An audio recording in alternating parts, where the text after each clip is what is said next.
You're listening to Radio VR in London. I'm Scott Craig. And when you think of the great wine-producing nations of the world, naturally thoughts turn to the likes of France, Italy, South Africa, Australia, Chile, the list goes on. But England, it's generally not thought of as a wine producer. But is that changing?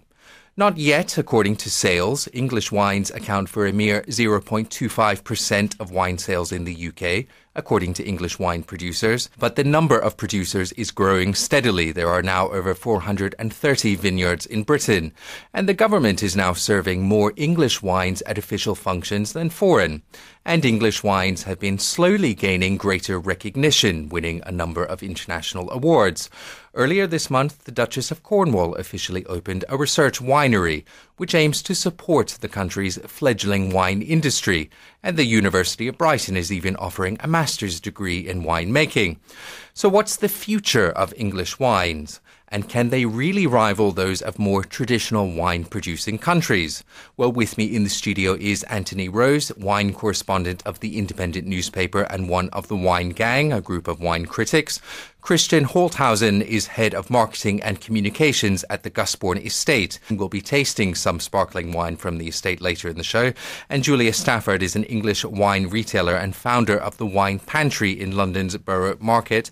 Welcome to you all. Christian, how big is English wine at the moment in the UK? Because as I said in the introduction, we don't think of England as a wine-producing nation, but is that changing? I think it's changing quite a bit. The new occurrences that you referred to earlier, I think, speak to it. I mean, the Wine Research Centre at Plumpton is going to be absolutely fantastic. I mean, for years, winemakers, aspiring winemakers, had to go to Davis in California or Adelaide in Australia, but I think it's wonderful that we're now going to have the opportunity to welcome so many winemakers here to train. The development of English wine is growing very quickly. Most of the research says that by 2015 there'll be about 5 million bottles a year produced of all English wine. To place that in context, I mean, champagne is about 300 million bottles a year, so you see that the size of the market is actually quite small. But it's growing considerably. I think the focus, though, is not to get caught up in comparing ourselves to the continent. I think that there are fantastic producers in France, there are fantastic producers in England, and there are rather mediocre producers in both places. So I think the focus needs to be on wherever you're from, producing the best quality wine possible. And if England continues to do that, and there are a number of wineries that are really doing a fantastic job, I think that's only going to help the entire industry move forward. And Julia, your business, the Wine Pantry in London, is unique in that it sells only English bottles. Is that right? Absolutely. One of the things that I found was the fact that people don't know that English wine exists. So when I was looking at the market, I was thinking, why do people not know that English wine exists? Quite a few people, if they live close to a vineyard, if they're affiliated with a vineyard, will speak of its praises and, get people really enthusiastic about it. But so we found that if we had some central location where we had tourists, we had residents, we also had businesses, then that'd be the magic trio to basically provide an offering of English wine. It doesn't get lost with French wines, like you might in a couple of supermarkets. And what's really exciting about what we're offering is that we've got a tasting machine so people can come and they can try before they buy. Any sort of preconceptions that they have completely removed. We've got people who come to us because they're interested in trying something different, whether it's English, French or Spanish. We have people who seek us out because it's specifically English. But, the combining factor is that people just really want to taste. And that's what's wonderful about the London market, because we've been importing wines for so many years that, we're very experimental. If we sort of hear there's a new wine from Chile, people get excited by it. And that's, I think, how the wine market in London has really, grown with consumer-led interest. Anthony, you're a wine critic and write extensively about wines. What is your take on this whole, not debate, but development of English wines from a critic's perspective? Are they as good as international wines? Well, when I started writing about wine about 20 years ago or more, English wine was sort of a laughing stock, really. People wouldn't really believe that the English could produce wine at all, even though, and we may talk about this, there is a history going back a very long time. But of course the modern industry is a comparatively recent one. And when I was first tasting those wines, we were tending to taste still wines and not sparkling wines. still whites on the whole, although there were one or two reds. And they were made from Germanic grape varieties or hybrid varieties, which were supposed to be suited to our climate because we have a mild, wet, maritime climate and we couldn't produce, so it was said, wines made from the more classic grape varieties like Chardonnay and Pinot Noir. So there's been a sea change over the last 20 years because actually now the major grape varieties that we are producing are Chardonnay and Pinot Noir for sparkling wines. And since 2010, the majority of the production of English wine has been sparkling wine. Ever since I first went to Nightimber when the Mosses, Stuart and Sandy Moss from Chicago, started it up over 10 years ago, I realized that these people had the vision to create something really exciting based on the champagne grape, Chardonnay and Pinot Noir, and they were the first in there doing that. They were the pioneers.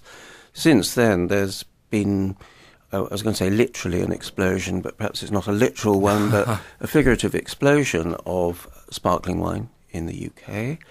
And as each day goes by, as each week goes by, one or other new winery that you haven't heard of has come up with a gold medal for this, an award for that, and a prize for the other. And these are prizes based on the quality of the wine. They're not some special award given because they're English by the English. They compete on the international stage. And speaking personally from my own experience, having visited one or two of the wineries and tasted quite a lot of the sparkling wines, I'm in no doubt at all that from a quality point of view, they do compete on the world stage, not just with sparkling wines from around the world, but with champagne as well. So I think that it's a story that's beginning to be told, but has a lot of mileage yet to run. Well, speaking of sparkling wine,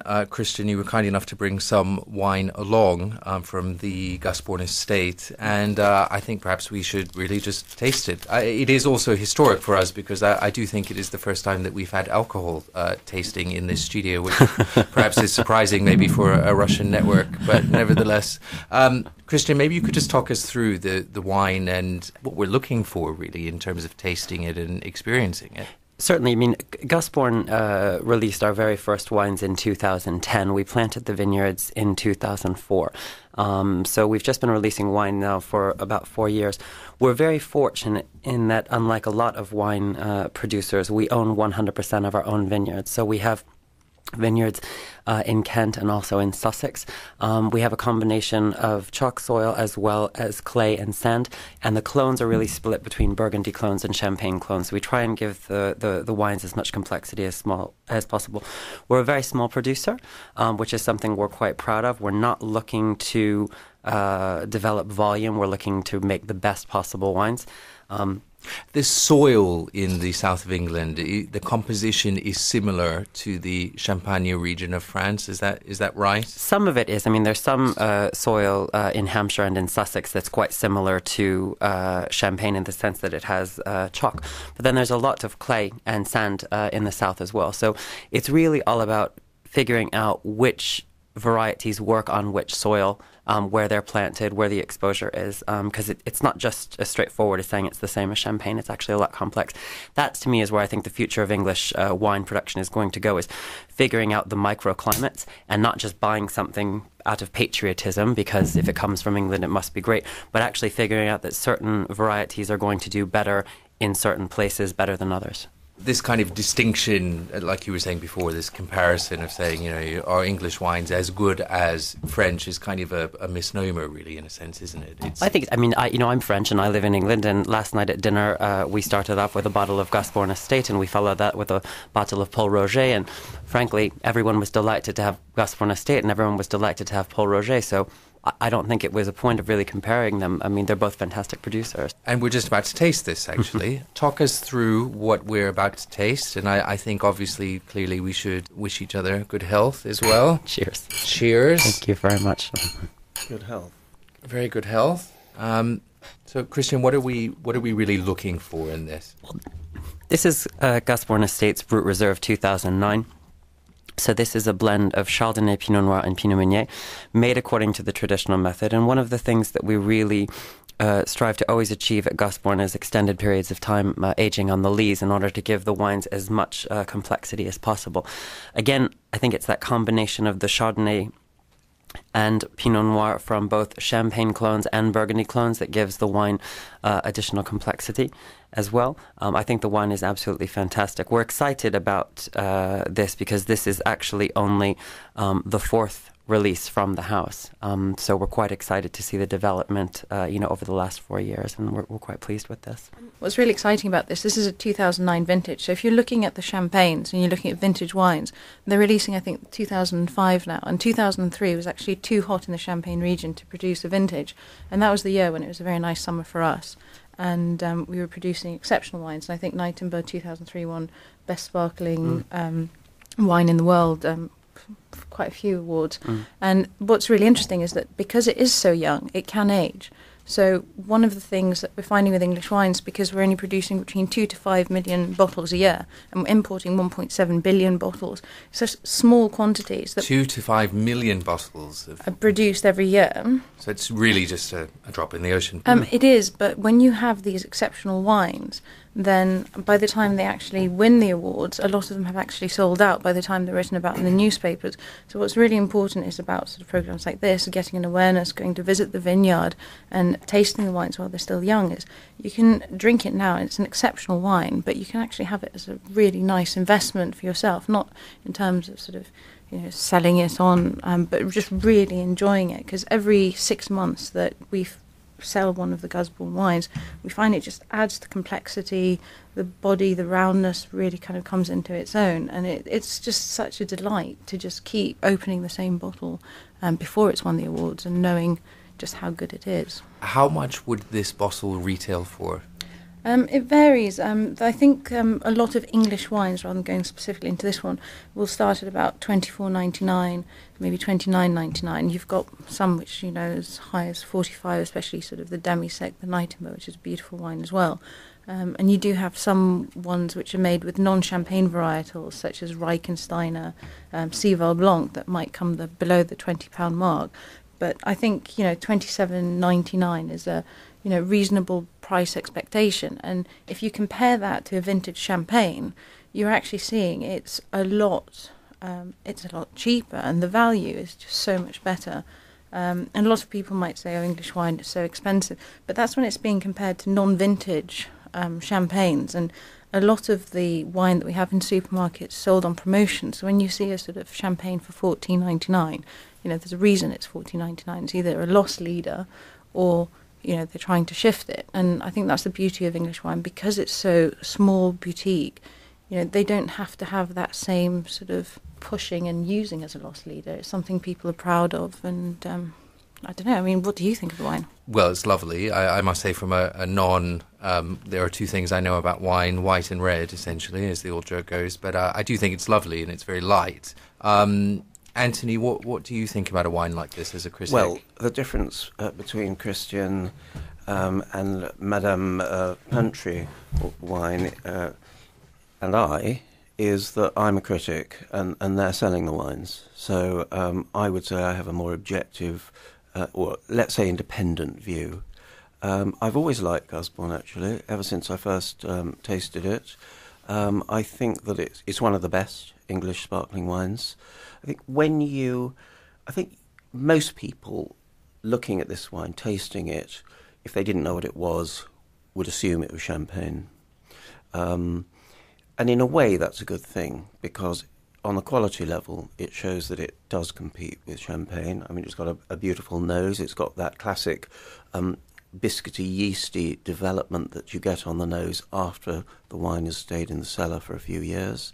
And then it's very full-flavoured, very powerful when you taste it. It's got a lovely mousse, that a sort of expansive lemon sherbety explosion at the back of the throat when you taste it, that you also get from champagne. But it's not champagne, and it's different from champagne. Why is it different?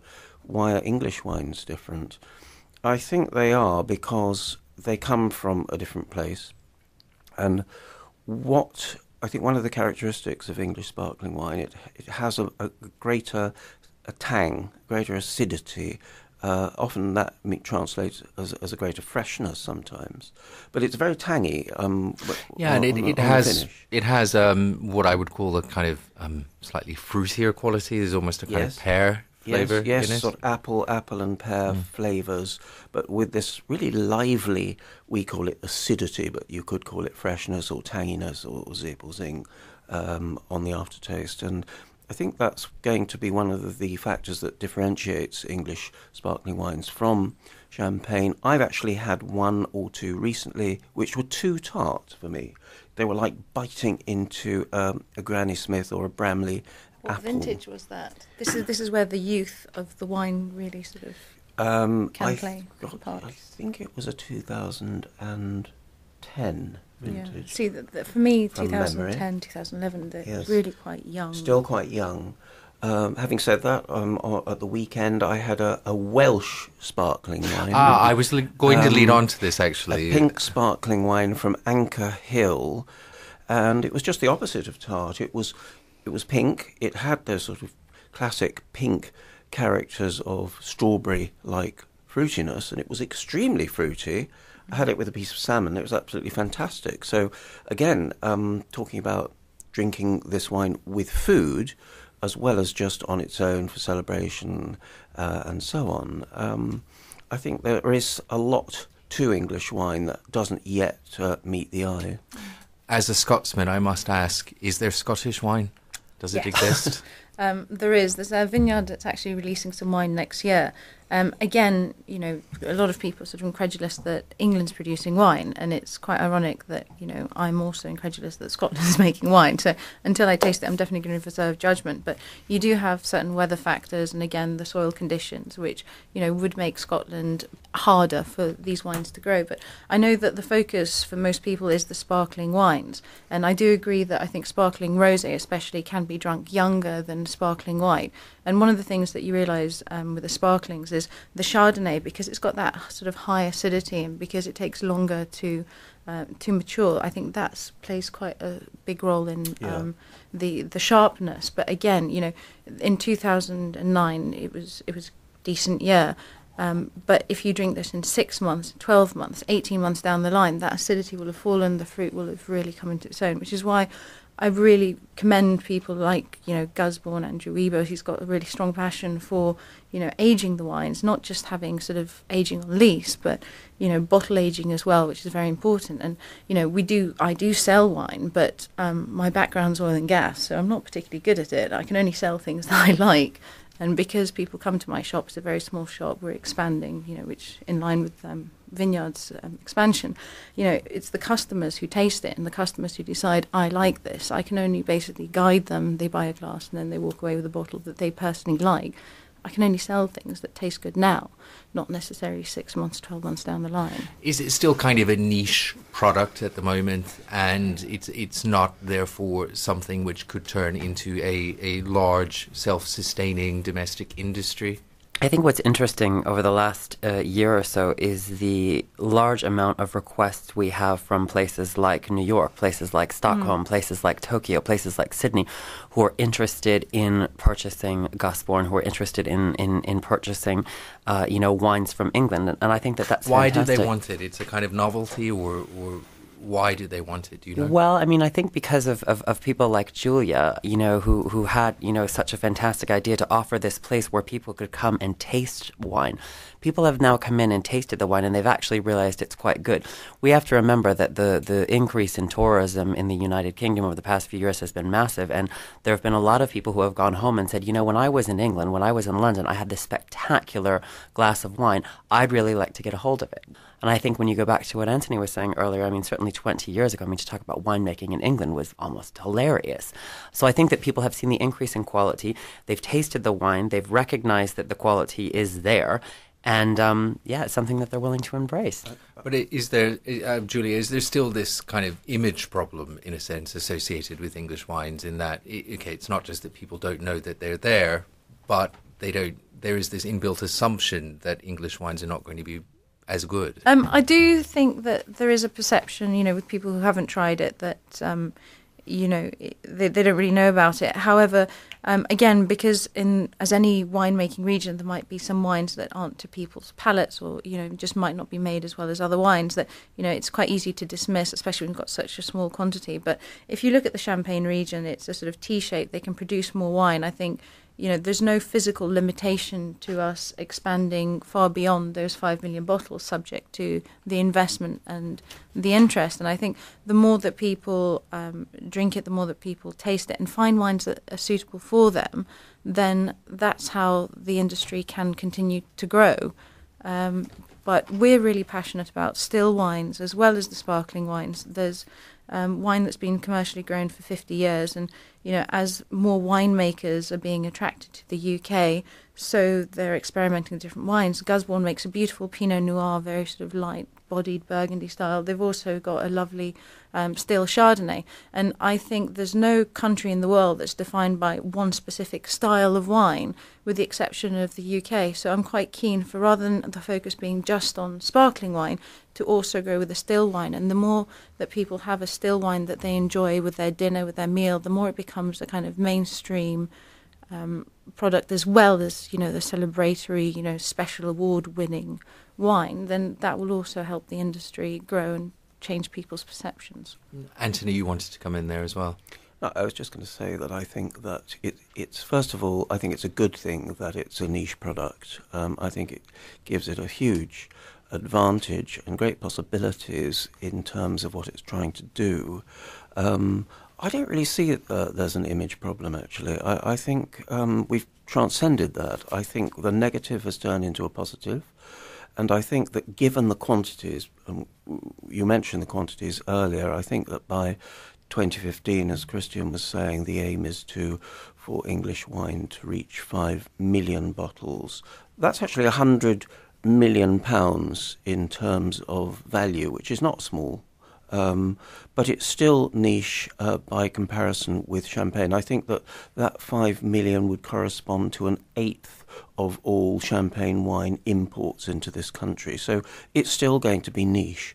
But I think that if you're looking at export markets, and that's now, I think, the big focus for this expansion of English sparkling wine in particular, is export markets. That's why Christian and Gusbourne were at ProVine in Germany this week, along with five other producers, and I was there myself, and I could see that there was huge interest from all over the world. At the moment, the main export markets are, I think, Scandinavia and the Far East, with a little bit sold in the States, but you find actually a winery like Ridgeview, which is also relatively pioneering, sells something like 20-25% of all its produce abroad, and they're in a number of different countries. So this is just, again, the beginning, and I'm sure in 4 or 5 years' time we're actually going to see English wine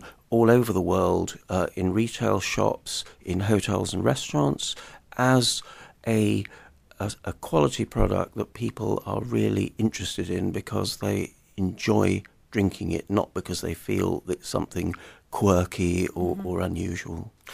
On the business side of this, I mean, we've been talking about the appreciation of the wine and so on, but of course wine is a big business in terms of collectors and the resale market.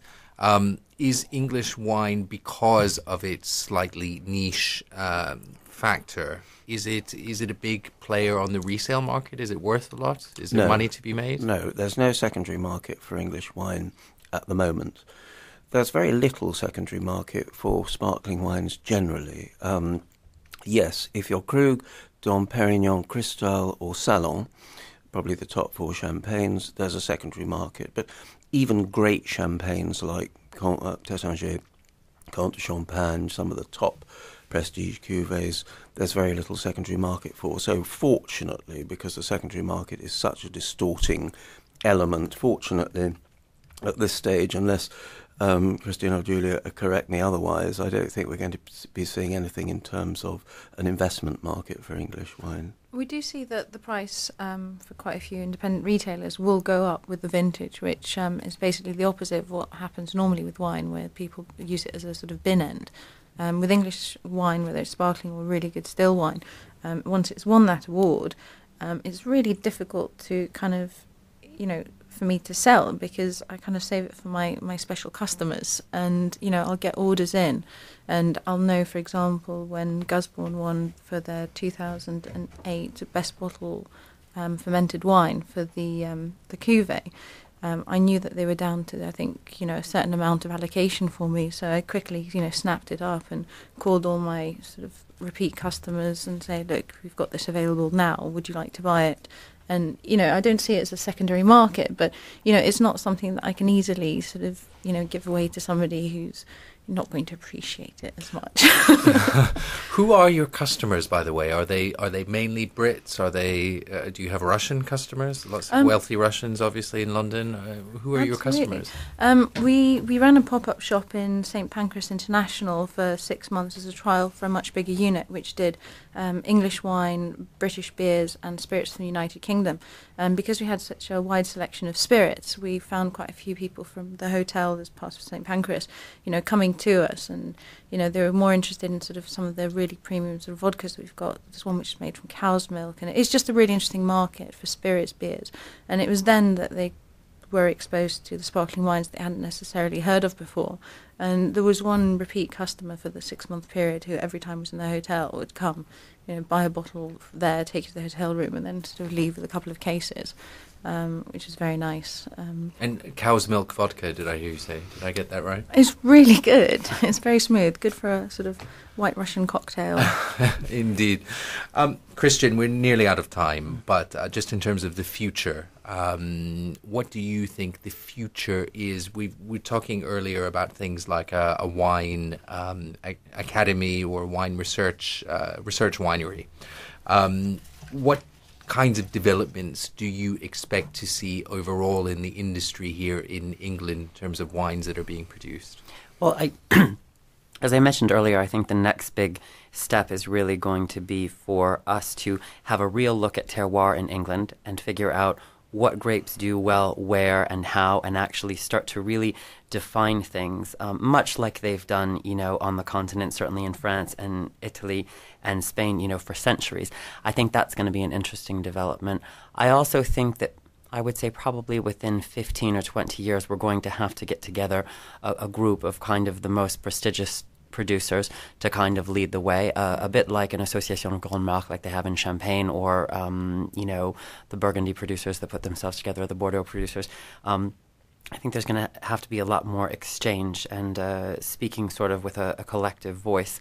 But I think what's exciting now is that all of this is happening right now. I mean, that's what really seduced me away from Champagne to come here, because, Champagne, we've been doing a fantastic job since, the 18th century. But what's happening in England right now in 2014 is so exciting and so special. And the history is really being written now. So I think the next 15 to 20 years in particular are going to be really, really fascinating for all of us in the English wine trade. Anthony, not to put you on the spot, but not just restricting yourself to English wines. If you were, the equivalent of desert island discs and stuck on an island and you could only have one wine, what would it be? Not necessarily restricted to an English wine like the Gusbourne 2009 that we've just enjoyed. It would probably be a Japanese sake, which is not a wine, it's a rice wine, but that's one of my great passions, so I think it would be a Junmai Daiginjo sake. Am I allowed that? Absolutely, absolutely. Go well with the sushi on the desert island as well. Indeed, exactly. Yes. Caught with my own hands. Yes. Indeed, yes. I seem to recall a Tom Hanks movie along those lines. I'm afraid we're out of time, but my thanks today to my guests, Anthony Rose, Christian Holthausen, and Julia Stafford. And again, once again, to you all, cheers. Thank you very much for coming to the studio. And thank you to you for listening. Stay with Radio VR.